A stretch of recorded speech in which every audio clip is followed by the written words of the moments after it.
Soraya Tronic foi vista como uma figura controversa numa viagem após sua atuação fraquíssima na CPI das bets.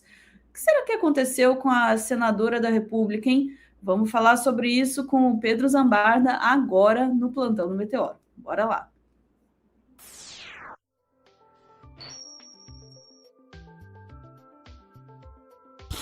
Pedro, Soraya sempre foi uma incógnita, né? A gente acompanha ela bastante desde a CPI da Covid e era sempre uma dúvida, assim, se você ia gostar ou não do que ela estava falando. E nesse momento aí parece que é uma relação um pouco complicada, né? Ana, assim, eu vou ser muito sincero com vocês, tá, gente? Eu ainda acho que não é um caso de Alessandro Vieira, entendeu? Alessandro Vieira foi lá e votou pela anistia. Ela votou não, tá? Isso é importante ser lembrado, tá? Ela votou não. Ela tem se dado mais com parlamentares progressistas. Ela foi bolsonarista, tá, gente? Fez campanha com fuzil na mão, ela fez o inferno em 2018. Aí ela se arrependeu, primeiro foi para uma candidatura própria, e agora tá indo mais à esquerda, assim. Só que, Ana, eu quero lembrar que a atuação dela na CPI das bets foi muito fraca. Ela basicamente deixou a Virgínia sentar ali na cadeira e falar o que ela queria falar. Foi bem horrível aquilo. E aí apareceu essa denúncia agora do Igor Gadelha com um vídeo que, assim, depõe totalmente com a Soraya, sabe? Ela tá com um lobista de vacina, gente. É um cara meio conhecido em Brasília. Mas vamos trazer o vídeo e eu vou trazer os detalhes. Vamos lá. Ela numa loja da Louis Vuitton, tá, gente? Tá linda. Falando que ele tá linda pra roupa dele.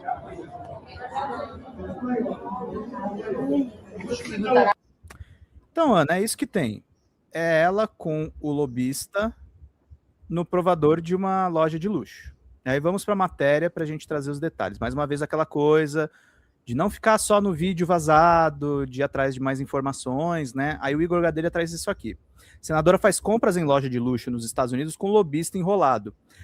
Senadora do Podemos foi vista fazendo compras em uma loja de luxo nos Estados Unidos ao lado de lobista acusado de extorquir empresários do setor de bets. O que diz o Igor Gadelha? Relatora da já finalizada CPI das bets no Senado, senadora Soraya Tronic do Podemos foi vista fazendo compras ao lado do controverso lobista Silvio Assis em uma loja de luxo nos Estados Unidos, onde ambos passam as férias. Nos últimos anos, o lobista esteve envolvido em uma série de escândalos, desde a suspeita de pedido de propina para facilitar compra de vacinas contra a Covid-19, até a acusação de extorquir empresários do setor de apostas.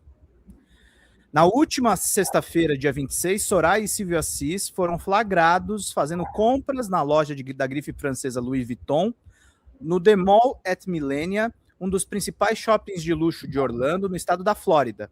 Nas imagens obtidas pela coluna, é possível ver a senadora Sul Mato-Grossense, o lobista, na loja com taças de espumante. Em um dos vídeos, Soraya aparece próximo ao provador, elogiando a peça que Silvio Assis experimentava. Então, gente, vamos falar claramente, Ana, encontro política / negócios, né? Tem alguma coisa aí que a senadora precisa explicar. O que diz a senadora? Procurada pela coluna por meio da sua assessoria de imprensa, a senadora confirmou que esteve na loja com o lobista, mas não deu detalhes. Soraya, segundo a sua assessoria, está curtindo recesso com a família nos Estados Unidos. A estreita relação entre a senadora e o lobista veio à tona durante os trabalhos da CPI das bets. Olha o problema. Em dezembro de 2024, a revista Veja revelou que Soraya empregava a irmã e o genro de Assis como assessores em seu gabinete no Senado. Em 2018, o lobista foi preso pela Polícia Federal após gravações telefônicas interceptadas com autorização judicial flagrarem ele negociando o pagamento de 3,2 milhões em propina para facilitar a liberação de registros sindicais no Ministério do Trabalho. O sujeito é esse aqui, tá? Só para vocês saberem quem é. É esse tal de Silvio Assis. Tá? Parece que é um lobista conhecido em Brasília e enrolado, inclusive, na questão da Covid, de vacina. Sabe-se lá se vacina é comprovada. Eu queria só trazer uma informação antes da gente partir para o comentário rapidinho e relembrar uma coisa. Tem uma coisa que eu queria que você explicasse uma coisa só, que o pessoal do chat está perguntando o que é lobista. Se você puder. Lobista é o seguinte, gente. Quem é esse cara e o que ele faz? Até falar uma coisa francamente aberta, tá? Eu já fiz e já colhi informações, inclusive com lobista. Lobistas são empresários, geralmente, que atuam próximos ao ramo político para fazer pressão em cima de determinadas pautas que interessam para os negócios deles ou para negócios de terceiros. Nos Estados Unidos, o lobby é legalizado. Então, a atividade lobista não se configura como crime. Por isso que, inclusive, é muito claro lá, transparente, quem financia quem. Aqui no Brasil tem uma zona, porque o financiamento privado de campanha foi proibido, mas lobistas ainda atuam, e aí alguns beiram atividades ilegais porque utilizam laranjas para essas operações. Então, é isso que a gente tem que ficar bastante atento. Eu não estou criminalizando o lobby, tá, gente? Eu estou dizendo que a Soraya se encontrou com um lobista da Covid e um cara enrolado nas apostas. Isso, para quem quer combater as apostas, é péssimo. A gente saber que ela está envolvida com esse tipo de pessoa. Agora, ela denunciou, em junho desse ano, supostas ameaças de gente do ramo das apostas. Eu não acho de antemão, Ana, que ela esteja mentindo. Mas o negócio, eu acho que sabe aquela coisa que o problema é mais profundo? Então eu vou ler aqui a nota só para o pessoal lembrar. CPI das Bets. Senadora vai à Polícia Federal e reforça a segurança por supostas ameaças. A CNN, Soraya, disse que intimidações começaram antes mesmo de divulgar o relatório final da investigação, que foi rejeitado. Ó, pra vocês verem o tamanho do lobby. Foi rejeitado, não aconteceu nada nessa CPI, gente. Ninguém foi indiciado, não aconteceu absolutamente nada. A senadora Soraya Tronic disse à CNN que reforçou sua segurança pessoal por conta de supostas ameaças que ela começou a receber na véspera da divulgação do relatório da CPI das Bets. O documento, que foi rejeitado pela comissão, pediu indiciamento de 16 investigados, incluindo empresários, donos de casas de apostas e celebridades como Virgínia Fonseca e Deolane Bezerra. Recebi ameaças veladas, mensagens insinuando que eu estava mexendo com gente perigosa, tentaram me calar com intimidação e chantagem, mas não conseguiram, disse ela. A parlamentar alega que levou o caso para a Polícia Federal e registrou tudo em cartório. Hoje ando com segurança, não por escolha, mas por necessidade. Não é aceitável uma senadora da República precisa desse tipo de proteção para cumprir o seu dever.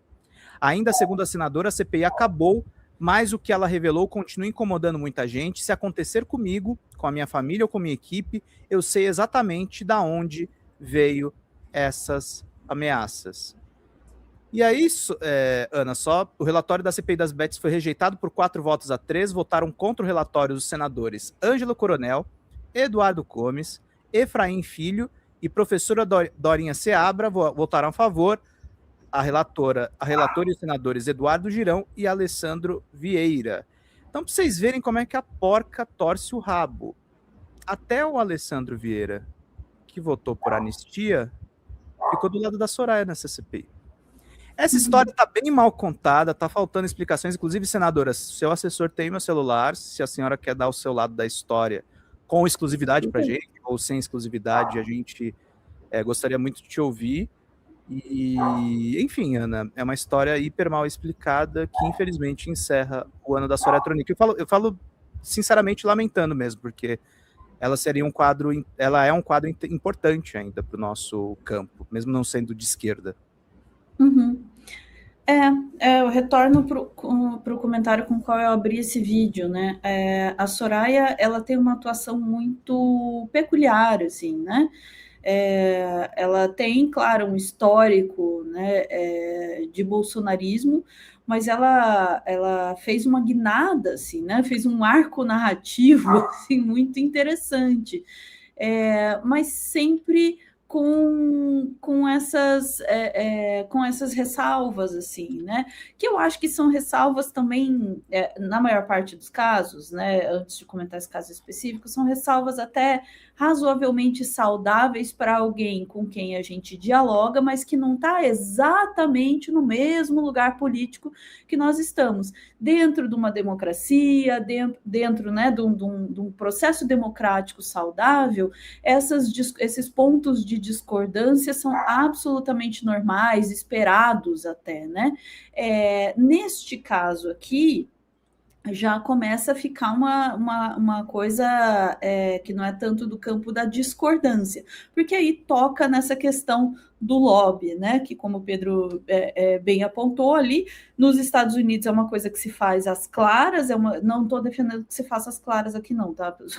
Falando isso também, não estou dizendo necessariamente que tem que ser no mesmo modelo, mas que normalmente quando a gente fala de lobby, a gente traz o exemplo dos Estados Unidos, porque ele fica muito mais evidente, porque isso é uma coisa institucionalizada ali, né?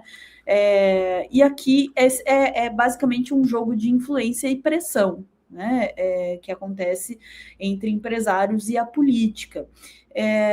Este lobista em especial me acendeu um alerta por ter ligação com a questão das vacinas, né, e ligação com a questão das bets. E aí, também não estou falando nada especificamente sobre este cara, se ele tem alguma coisa legal ou não, não sei, tá? Mas a questão que a gente tem que prestar atenção nesse caso é isso: quais são os interesses desta que estão incluídos nesta relação de proximidade? Eu suponho, né, que se você está numa loja, aliás, uma loja carésima também não fica muito bem, né? Mas, enfim, uma loja carésima dessa com a pessoa com tamanho intimidade e tal, há uma relação de proximidade aí entre essas figuras. E o lobista, por definição, é alguém que age em função de interesses econômicos, especialmente, né, políticos e econômicos. E aí a gente tem que se perguntar, na nossa função, olhando, né, para alguém que exerce uma função pública, e se perguntar como esses interesses se entrelaçam ou não com os interesses de uma pessoa que está numa função pública e como isso afeta a sua atuação pública também. E isso vale para todo mundo que está numa função pública também. Se você tem essas relações, né, e tem essas influências, elas precisam ser olhadas e questionadas, né, nesse sentido. Fica aí uma questão. Não, né? é uma questão a ser esclarecida com urgência. Eu nunca me esqueço de uma coisa, Ana, que eu escrevi um livro a respeito, inclusive você ganhou de presente um sobre o marco legal dos games, e o que eu escutei de história é que o lobby das apostas investiu 13 milhões para infiltrarem as apostas no projeto de lei geral do setor de videogames no Brasil. Exatamente. Então eles têm muito poder de fogo, tá, gente? Inclusive até para eventualmente mudar a opinião da Soraya Tronic. Isso é que é preocupante. Exatamente. E é isso que a gente tem que prestar atenção e tem que questionar também, como alguém que está, né, pessoas cujas vidas são tocadas pelas decisões, né, de senadores, representantes do povo. A gente precisa se perguntar se essas decisões estão sendo tomadas. É claro, eu estou sendo meio inocente agora, mas é de propósito, né? Se a gente tem que se perguntar se essas decisões são tomadas com o interesse público em vista, ou se elas são de alguma forma influenciadas pelas suas relações pessoais com gente que tem interesses econômicos diretos aí com os assuntos que estão sendo tratados e decididos por estes senadores, né? O Pedro colocou o comentário ali e ele mesmo respondeu. É uma campanha da Rede Progressista de Games, tá, gente? Esse é um slogan que a gente de fato. De fato, a aposta não é jogo, aliás, as bets são um dos campos aí mais adoecendo as pessoas, né? Adoecendo as pessoas, e são na política um campo que está assim, ó, de lobby, dinheiro e pressão e influência, porque movimenta muito dinheiro, e esse dinheiro vai pressionar a política para que as decisões sejam tomadas a seu favor. E aí volto na questão do Pedro aí, a gente teve a CPI das bets, pífia, com zero resultado, né? Ficou pelo que ficou, as bets estão aí fazendo o estrago que estão fazendo, e aí? Né? Para onde a gente vai? Com tanto dinheiro e influência correndo, o que a gente pode fazer diante disso tudo, né? É isso. Pedro de Jogos ataca novamente. Vamos lá, ficamos por aqui? Ficamos por aqui. Isso aí, chat. Voltamos em instantes para mais notícias do dia. Bora lá.